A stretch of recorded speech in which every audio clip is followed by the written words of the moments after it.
Hello guys, how are you? I think you are fine. तो आज से एक नई चीज़ स्टार्ट करने जा रहे हैं। हम कॉम्पिटिटिव एग्जाम्स की भी तैयारी करवाएंगे और इसमें इंग्लिश तो अभी मैं ही पढ़ाऊंगा, ठीक है। और साथ में रियान सर हैं जो मैथ और रीजनिंग पढ़ाएंगे। और आगे जो है एसएससी या कोई भी कॉम्पिटिटिव एग्जाम्स है उसको धुआं कर देंगे। ओके, तो रियान सर से परिचय करवाता हूँ आपका, ठीक है। तो ये है रियान सर और बहुत ही बढ़िया आपको रीजनिंग और मैथ पढ़ाएंगे, ठीक है। आगे बताइए। माय नेम इज़ रियान और आज से हम लोग कॉम्पिटिटिव लेवल की प्रिपरेशन करवाएंगे और मैथ और रीजनिंग आज से हम टेक ओवर कर रहे हैं। और इस बात की गारंटी है कि मैथ और रीजनिंग में कोई सा भी क्वेश्चन हो हम सॉल्व करवाएंगे, मिलकर पढ़ेंगे और सारे लोग हमारे चैनल को सपोर्ट कीजिए। Thank you. जय गाइस, आज हम लोग पढ़ने वाले हैं अल्फाबेटिकल सीरीज। तो गाइस, अगर आप कॉम्पिटिटिव लेवल का प्रिपरेशन कर रहे हैं तो आप लोगों ने एक चीज का सामना किया होगा, वो है रीजनिंग का अल्फाबेटिकल सीरीज। अल्फाबेटिकल सीरीज आमतौर पे आप लोगों ने बुक से ही पढ़ा होगा, कई टीचरों से भी आप लोगों ने पढ़ा होगा। बट आप ये वीडियो देख लें, अगर आप कोई सा भी क्लास में पढ़ रहे हो, अगर आप 8 में भी पढ़ रहे हो तो आपके जो आपने अगर कभी मतलब सोचा हो कि मुझे नवोदय का फॉर्म भरना है, सैनिक का फॉर्म भरना है, समथिंग डिफरेंट कॉम्पिटिटिव लेवल पर, तो आपको मतलब कंपलसरी है कि रीजनिंग पूछा जाएगा। और रीजनिंग में अल्फाबेटिकल सीरीज भी पूछा ही जाता है, बिकॉज अल्फाबेटिकल सीरीज मतलब पार्ट ऑफ रीजनिंग है। इसके बिना रीजनिंग अधूरा सा लगता है। तो हमें आज पढ़ना है रीजनिंग का अल्फाबेटिकल सीरीज। तो अल्फाबेटिकल सीरीज में क्या होता है, बेसिक रूप से ए से लेके जेड तक सारे अक्षर का पैलेस वैल्यू हमें याद होना चाहिए। जैसे वी का पैलेस वैल्यू क्या है, टी का पैलेस वैल्यू क्या है, एस का पैलेस वैल्यू क्या है, एम का पैलेस वैल्यू क्या है, के का पैलेस वैल्यू क्या है, पी का पैलेस वैल्यू क्या है, समथिंग। तो हमारे पास ट्रिक भी है बहुत सारे और आप लोगों ने बुक में भी देखा होगा बहुत सारे। तो आप हमारा ये ट्रिक देखो, मैंने खुद ये बनाया ट्रिक, आप ये देखो ट्रिक।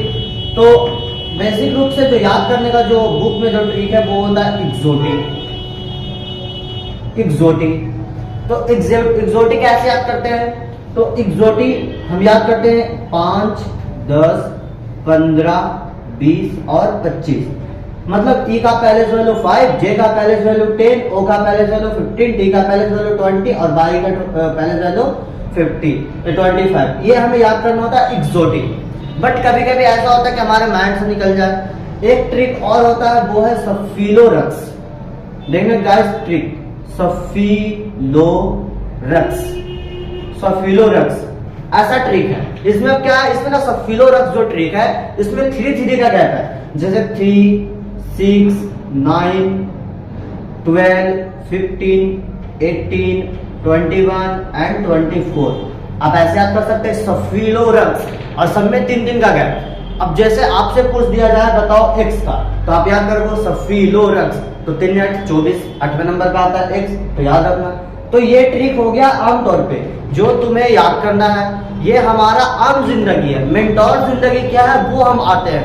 ऐसा तो तुम्हें याद करना बुक में भी दिया गया होगा, बट ऐसा हो कि तुम्हें पूछ दिया जाए बताओ पी का, एस का, तो आप सोचने लगोगे के का, क्योंकि के का तो इसमें है ही नहीं, इसमें भी नहीं है, तो आप सोचने लगोगे या फिर कुछ टाइम लगेगा। तो आप इससे भी कर सकते हो, अगर आपके पास माइंड ज्यादा तो कर सकते हो। जैसे के का पूछ दिया गया तो हमें पता होता है कि एल का कितना है 12, तो 12 से पहले आता है के, तो के का होगा 11। तो इतना तो हमें पास माइंड है। बट समथिंग टाइम क्या होता है कि हम इतना सोच नहीं सकते, तो क्या होना चाहिए?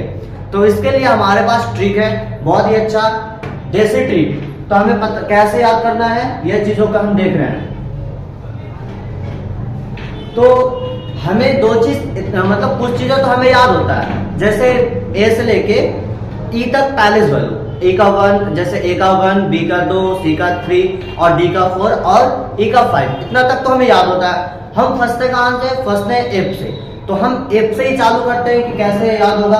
तो F4 क्या होता है? F4 होता है फिक्स, F4 फिक्स। अब फिक्स से याद कर लेना आप 6, एकदम सिंपल। F4 फिक्स, तो फिक्स याद कर लेना 6। F का कितना होता है? 6।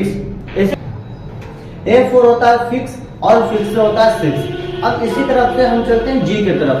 जी का पैलेस वैल्यू क्या होता है? तो आप लोगों ने सुना होगा कि जो मोदी जी है वो G7 मीटिंग ऑर्गेनाइज कर रहे हैं, मतलब विश्व के बहुत सारे देश के जो प्रतिनिधि है वो भारत में आके मीटिंग करेंगे। इसका नाम है G7 मीटिंग। आप लोगों ने सुना होगा, तो हम इसको याद रखते हैं। जी का क्या होगा? 7। इसी टाइप से एच का पैलेस वैल्यू क्या है? तो अगर आप एच को नीचे से भी ऐसे मोड़ दो और ऊपर से भी ऐसे मोड़ दो तो सच सच बताना ये 8 का जैसा दिख रहा है या नहीं दिख रहा। अब आप लोगों को सर यह कैसे 8 का जैसा, कुछ भी आप बना देते हो। तो अगर कुछ भी नहीं चाहिए तो फिर आप याद कर लो। अगर आपको चाहिए एकदम पूरा एकदम श्योर होना चाहिए तो आप याद कर सकते हो कि एच का क्या होता है? 8। तो हम याद कर लेते हैं एच का होता है 8। इसके बाद आता है एच के बाद आई। तो आप सच बताना आई 9 जैसा नहीं दिख रहा है, तो हम यहाँ पर आई जो है हमारा 9 जैसा दिख रहा है, तो हम आई को क्या कहेंगे? 9। इसके बाद आता है जे। इसके बाद आता है जे। अब मैंने वो ट्रिक दिया था एक्सोटी, इजोटी, ई का 5, जे का 10, तो हम याद कर सकते हैं 10। यहां तक तो एक लाइन आ गया।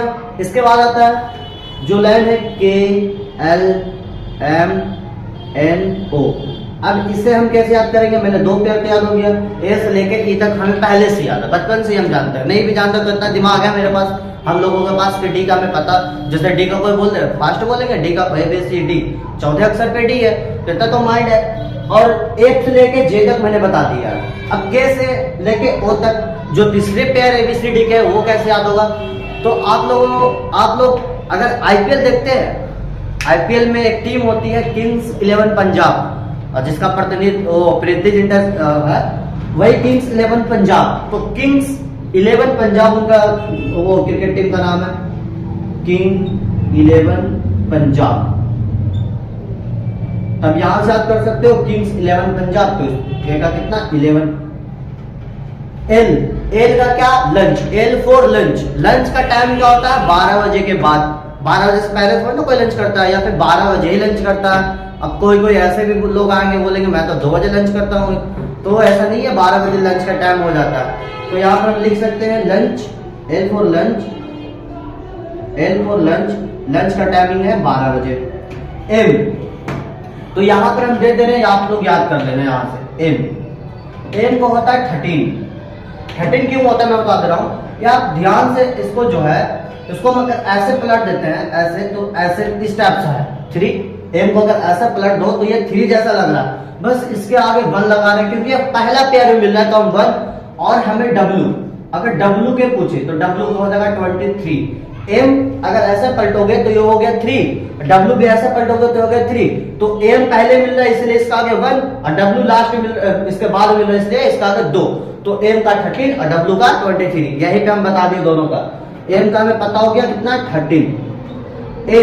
एम का 13, तो एन का क्या होगा? 14। अब इसका कोई ट्रिक तो है नहीं मेरे पास कि एन का दे दें, या फिर ऐसे याद कर सकते हो एन फॉर नोटी। नोटी कौन से बच्चे होते हैं? जो 14 वर्ष से कम के बच्चे होते हैं वही होते हैं नोटी।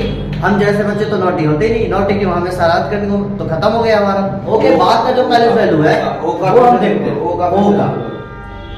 का पैलेस वैल्यू हमें देखते हैं। ओ का पैलेस वैल्यू हमें कैसे याद होगा? तो आप लोग बाजार में जाते होंगे, मार्केट में, तो आपने वो रसगुल्ला जरूर खाया होगा।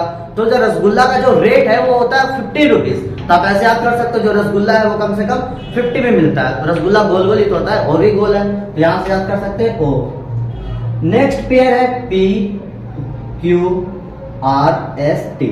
इसका पैलेस वैल्यू क्या है सर, और इसका ट्रिक क्या है? तो हम इसका भी ट्रिक देते हैं। क्या आता है? बहुत इंटरेस्टिंग ट्रिक है ये जो पी पेयर का है, बहुत ही अच्छा ट्रिक है। कैसे? पी से होता है प्यार। तो प्यार का जो रियल एज होता है, जो रियल टाइमिंग होता है वो है 16। 16 के बाद वो प्यार नाम की चीज ही नहीं है, वो फिर टाइम पास या बकवास या कुछ भी है। जो प्यार का जो रियल एज है वो है 16। तो आप ऐसे याद कर सकते हो कि प्यार का एज क्या है? 16। तो पी का पैलेस वैल्यू 16। उसके बाद आता है Q. Q for queen. Queen means रानी। तो रानी कोई कब बनती है? 16 में। आप ऐसे भी याद कर सकते हो कि क्वीन का क्या है पैलेस वैल्यू? तो है 17। उसको बाद आर। आर फॉर क्या है? Are for right. राइट आपको कब मिलता है? पूरा राइट मीन्स अधिकार। आपको जैसे वोट देने का अधिकार, आपको शादी करने का अधिकार, ये सब कब मिलता है? 18 के बाद। तो आप ऐसे याद कर सकते हो R for right. R for right. तो राइट कब है? 18 में। उसके बाद एस फॉर शादी। तो शादी का जो राइट है वो कब है? 18 में। तो आपको मतलब अधिकार मिल गया, आप शादी कर सकते हो। तो एस फॉर शादी, तो शादी का है 19। अब बोलोगे टी का सर, तो टी का क्या? आप लोगों ने वो मैच देखा T20, तो आप लोग याद कर सकते हो टी फॉर 20। तो टी का पहले वैल्यू क्या है? 20। अब यहाँ पर देखो एकदम सिंपल तरीका पी क्यू आर वाले याद करने के लिए। कैसे याद करना देख लो। पी मतलब किसी से प्यार हुआ 16 साल में, जो क्वीन थी, जो रानी थी, वो थी 17 साल की, और हम लोगों का अधिकार मिला 18 में, और हम लोगों ने शादी किया 19 में। कितना अच्छा ट्रिक है, आप लोग बहुत ही अच्छे से याद कर सकते हैं। और टी फॉर 20, ये पेयर तो कंप्लीट हो गया, टी फॉर 20 तक कंप्लीट हो गया। इसके बाद जो अगला पेयर है जैसे यू भी डब्ल्यू एक्स बाई, तो इसे हम कैसे याद करेंगे सर? तो ये भी मैं लिख दे रहा हूं यू भी डब्ल्यू एक्स बाई। आपने एक टीम देखा होगा अंडर 19 टीम, देखा ही होगा, वो चलता है इंडिया में अंडर 19 टीम। बस यहाँ पर आप लोग को सिर्फ थोड़ा सा ये इमेजिन करना है अंडर 21। अब ये मत बोलना सर ऐसा तो कोई टीम होता ही नहीं है, मानता है सर टीम नहीं होता है, but this is reasoning, logical reasoning. इसमें थोड़ा लॉजिक को आपको इंप्रूव करना, आगे बढ़ा कर सोचना है। तो यू से आप याद करना अंडर 21, तो यू की पहले वैल्यू क्या हो जाएगी? 21। भी की पहले वैल्यू क्या हो जाएगी? तो u का 21, तो v का 22। w का मैंने w का ट्रिक बता रखा है कि w का 23 कैसा आएगा। w अगर w को हम ऐसे पलट देते हो ये 3 जैसा देखने में लग रहा है, m के बाद आ रहा है w, तो इस बार मैंने 2 लिखा था, तो आप हम लिख सकते हैं w का क्या है 23। x का कितना होगा सर? तो x फॉर क्या होता है? x फॉर एक्सरे, और एक्सरे कहाँ होता है? मेडिकल में नहीं, एक्सरे होता है हॉस्पिटल में, और हॉस्पिटल कब तक रहता है खुला? 24 घंटा। हॉस्पिटल 24 घंटा खुला हुआ रहता है। तो अब याद कर सकते हैं एक्स फॉर एक्सरे, तो एक्स का पहले वैल्यू 24। अब बाई का कैसे याद करना है सर? तो मैंने एक ट्रिक दिया था एक्सोटिक, ऐसा ट्रिक दिया था एक्सोटिक। 5 का जो अंतर था 10, 15, 20 और 25। ई का 5, जे का 10, ओ का 15, टी का 20 और वाई का 25। जेड का तो आपको पता ही है, जेड का क्या होगा 26। थैंक यू गाइस, मिलते हैं नेक्स्ट वीडियो में, तब तक के लिए जय हिंद।